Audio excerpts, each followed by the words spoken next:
The main text that we'll be reading in this class, Susan Blackmore's Short Introduction to Consciousness, and be sure to get this little tiny book and not one of her larger books. So she's got several books that are really big on consciousness. They're all called Consciousness, so it can be confusing. That one's the 3rd edition, this is the 2nd edition, and then there's another edition.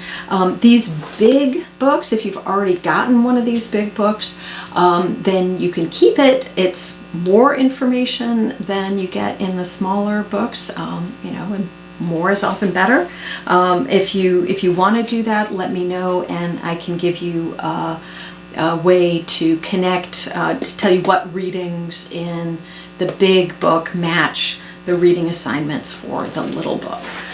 The other book that you should get is the Oliver Sacks book. We'll be reading a bunch of different stories in this book.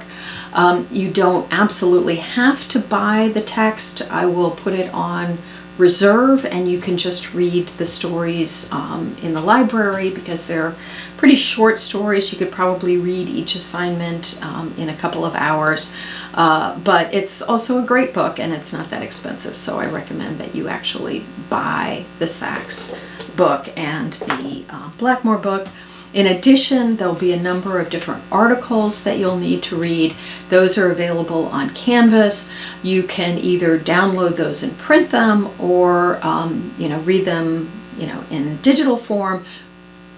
Whatever way you get the books and the articles, I highly recommend that you find some way to engage, to be able to underline things and make notes on the side. That can be, digitally or physically, but that's also part of the reading strategy of thinking more deeply about the material, of engaging questions, alternate ways of thinking. You need to be engaging in the material. So find some way to do that for yourself in order to think deeply.